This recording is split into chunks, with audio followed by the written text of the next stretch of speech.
বাহ, একেই বলে মনের মিল। আমার সকাল থেকেই তোমার কথা মনে পড়ছিল। মন বলছিল যাই, রিমার সাথে একটা সিনেমা দেখে আসি। আর দেখো, তুমি সেজে গুজে রেডি। চলো চলো, সিনেমার টিকিট কেটে এনেছি।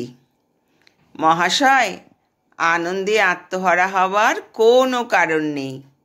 আমি তোমার জন্য রেডি হচ্ছি না, আর তোমার সঙ্গে সিনেমা যাওয়ার কথাও ভাবছি না। সরি, আমি এখন একজনের সঙ্গে দেখা করতে যাচ্ছি।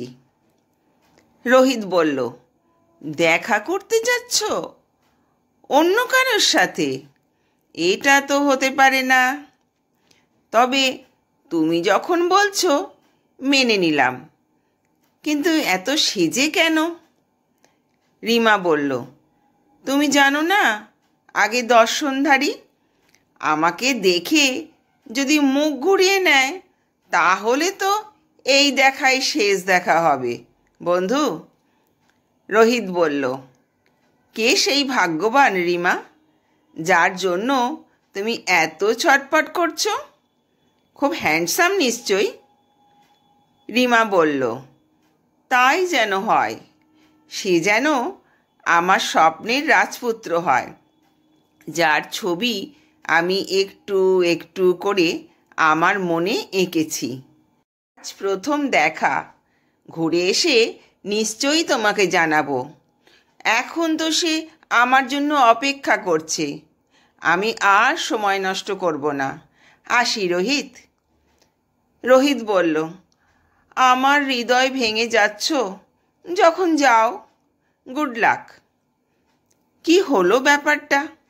রিমা আমাকে পরীক্ষা করছে, নাকি সত্যিই কারোর সাথে দেখা করতে যাচ্ছে?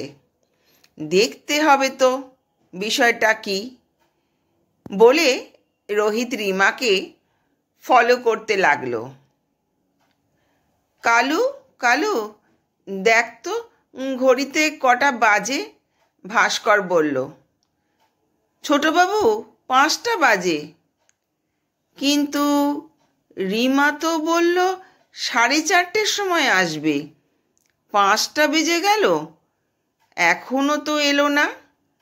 তাহলে কি আসবে না? কালু, খেয়াল করে দেখ তো আসছে কি না। ছোটবাবু, যত দূর দেখতে পাচ্ছি কেউ তো আসছে না। ভাস্কর বলল, আমি এখানেই বসে আছি, তুই একটু এগিয়ে গিয়ে দেখ। বলেছিল হলুদ রঙের সালোয়ার আর পিঙ্ক রঙের ব্যাগ নিয়ে আসবে। দেখ তো দেখতে পাস কি না। আচ্ছা ছোটবাবু, আপনি বসুন, আমি একটু এগিয়ে গিয়ে দেখি। উঠবেন না কিন্তু চেয়ার থেকে, সামনে গর্ত আছে, পড়ে যাবেন। ছোটবাবু, ছোটবাবু, উনি এসে গেছেন, আমি দেখলাম আসছেন। ভাস্কর বলল, ঠিক দেখেছিস? হ্যাঁ বাবু, ঠিক দেখেছি। খুব সুন্দর দেখতে ছোটবাবু। আমি দূরে দাঁড়িয়ে আছি, আপনি কথা বলুন। এক্সকিউজ মি, আপনি ভাস্কর চৌধুরী? হ্যাঁ। আপনি নিশ্চয়ই রিমা? বসুন বসুন। ফোনে আপনার গলাটা খুব মিষ্টি শোনায়। আপনি মনে হয় খুব ভালো গান গাইতে পারেন। রিমা বলল, না মানে আপনি। ভাস্কর বলল, ও, আমাকে দেখে খুব অবাক হয়েছেন তাই না? আমি অন্ধ, তাই মনে মনে ভাবছেন নিশ্চয়ই কেন এলাম এক অন্ধ মানুষের কাছে। রিমা বলল, সেই রকম কিছু নয়। আমি কিন্তু আপনাকে বলেছিলাম যে আমি অন্যের চোখ দিয়ে দেখি। আপনি মনে হয় বুঝতে পারেননি। রিমা বলল, আমি ভেবেছিলাম আপনি মজা করে বলছেন। আচ্ছা, আপনি কি জন্ম থেকেই অন্ধ? এত সুন্দর মানুষের ঈশ্বর চোখ দুটো কেড়ে নিলেন? ঈশ্বর কি নিষ্ঠুর! ভাস্কর বলল, তা নয়। লোকে বলে না, মানুষ ভালোবাসায় অন্ধ হয়ে যায়। আমিও অন্ধের মতো ঈশানীকে নিয়ে বাইকটা চালাচ্ছিলাম। হঠাৎ একটা গাড়ি এসে আমাকে ধাক্কা মারল। অ্যাক্সিডেন্টে আমার চোখটা নষ্ট হয়ে গেল। ঈশানীকে আমি ভীষণ ভালোবাসতাম। আমাদের সেই সব দিনগুলোর স্মৃতি এখনও আমি দেখতে পাই। ঈশানীকে নিয়ে নতুন জীবন গড়ার যে স্বপ্ন দেখেছিলাম, অ্যাক্সিডেন্টে চোখ নষ্ট হয়ে যাওয়ার সঙ্গে সঙ্গে আমার স্বপ্নগুলো ভেঙে চুরমার হয়ে যায়। ঈশানী আর সম্পর্ক রাখল না আমার সাথে। একজন অন্ধের জীবনের কি দাম আছে? যে নিজের পথ দেখতে পায় না, সে অন্যকে কি পথ দেখাতে সাহায্য করবে? আমি এখন আমার এই জীবনের সঙ্গে অভ্যস্ত হয়ে গেছি। যে কটা দিন বেঁচে থাকব এইভাবে কাটিয়ে দেব। আমি গান শুনতে ভীষণ ভালোবাসি। একটা গানের দুটো লাইন শোনাবেন আমাকে? আমার পরানো যাহা চাই, তুমি তাই, তুমি তাই গো। আমার পরানো যাহা চাই, তোমা ছাড়া রে জগতে মোর কেহ নাই, কিছু নাই গো। আমার পরানো যাহা চাই। ধন্যবাদ, ধন্যবাদ, অসংখ্য ধন্যবাদ আপনাকে। তাহলে আজ আমরা উঠি। আপনি বাড়ি যাবেন কিভাবে? ভাস্কর বলল, চিন্তা করবেন না, কালু আছে আমার সঙ্গে। ও সব সময় থাকে। আসি কেমন? রিমা বলল, তাহলে আবার কবে দেখা হবে?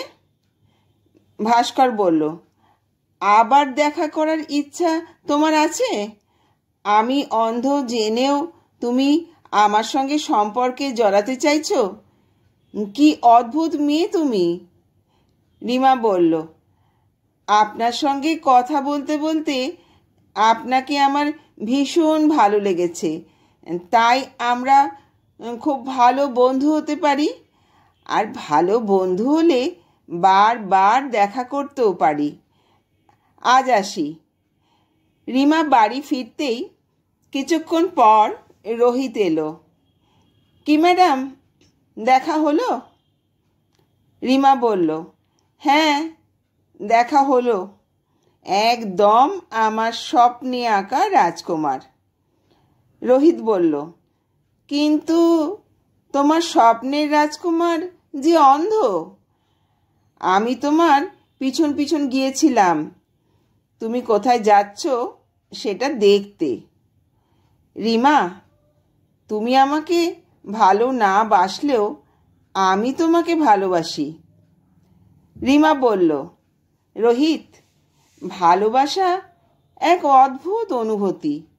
ভাস্করের চিন্তা ভাবনা, কল্পনা, স্বপ্ন সব আমার সঙ্গে একদম মিলে যায়।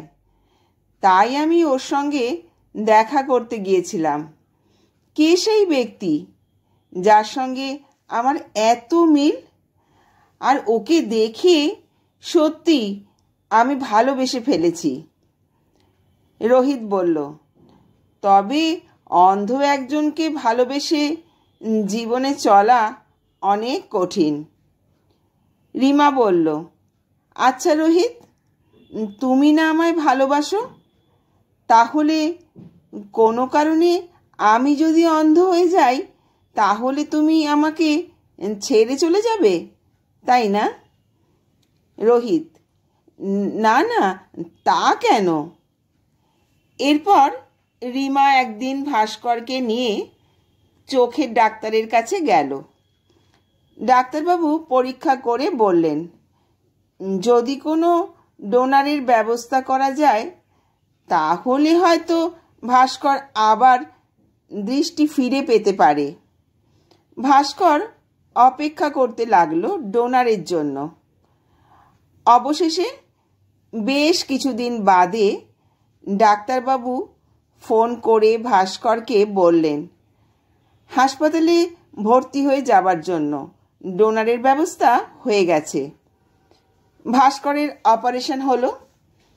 Operation success. ভাস্কর আবার আগের মতো দেখতে শুরু করলো। হঠাৎ একদিন ঈশানী উপস্থিত। ঈশানী, তুমি? হ্যাঁ, শুনলাম তুমি ভালো হয়ে গেছো, তাই দেখা করতে এলাম। এতদিন তো দেখতেই পাচ্ছিলে না, তাই দেখা করতে আসিনি। কেমন আছো ভাস্কর? এবার আমরা আমাদের সম্পর্ক নিয়ে আবার ভাবতে পারি, বলো? ভাস্কর বলল, তা ঠিক বলেছ। এখন আমাদের সম্পর্ক নিয়ে সিদ্ধান্ত নেওয়া উচিত। তবে সেটা সম্পর্ক গড়ার নয়, সম্পর্ক ভাঙার।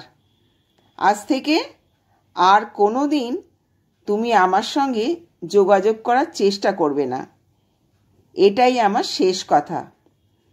বলে ভাস্কর বাড়ির ভেতর চলে গেল। আজ বিকেলে রিমা আসবে পার্কে দেখা করতে। ভাস্কর একটু তাড়াতাড়ি পৌঁছে গেল, কিন্তু গিয়ে দেখলো রিমা বসে আছে। ভাস্কর হাতে একটা গোলাপ দিয়ে বলল, আজ থেকে আমাদের জীবনের নতুন পথ চলা। কি হলো রিমা? এই তো ফুলটা, তুমি ওদিকে কোথায় খুঁজছো? রিমা, এই তো ফুলটা, নাও। কি হলো রিমা, তুমি দেখতে পাচ্ছ না? রিমা বলল, না, আমি অন্ধ, চোখে দেখতে পাই না। সে কি? আমি অন্ধ ছিলাম বলে তোমাকে দেখতে পাইনি।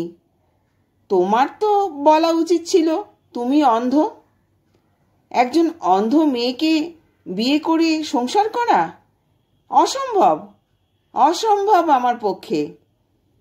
ঈশ্বর আমাকে চোখ দিয়ে বাঁচিয়ে দিয়েছেন, তা না হলে আমি তোমার মতো অন্ধকে বিয়ে করে ফেলতাম। হে ভগবান, তোমাকে শত কোটি প্রণাম। রোহিত দূর থেকে সব কিছু দেখে হাততালি দিয়ে বলল, সাবাস ভাস্কর। প্রণাম যদি করতে হয়, ধন্যবাদ যদি দিতে হয়, তবে রিমাকে দাও। তোমাকে চোখ দান করে নিজে অন্ধত্ব স্বীকার করে নিয়েছে, কারণ রিমা তোমায় ভালোবাসে তাই। আজ তুমি তোমার ব্যবহার দিয়ে রিমাকে বুঝিয়ে দিলে যে তুমি কত ছোট মনের মানুষ। চলো রিমা, তুমি আমার সঙ্গে চলো। আমি আমার মৃত্যু অবধি তোমার লাঠি হয়ে তোমার পাশে থাকব, কথা দিলাম। রোহিত বলল। রিমা রোহিতকে জড়িয়ে ধরে বলল, আমায় ক্ষমা করে দিও রোহিত। আমি ফুল ধরতে গিয়ে একটা ভুলকে আঁকড়ে ধরতে গিয়েছিলাম, তুমি আমাকে বাঁচালে। বন্ধুরা, গল্পটা কেমন লাগলো একটা কমেন্ট করে জানিও। এই ধরনের আরও গল্প শোনার জন্য চ্যানেলটাকে সাবস্ক্রাইব করে পাশে থেকো। তোমরা সবাই সুস্থ থেকো, ভালো থেকো। ধন্যবাদ।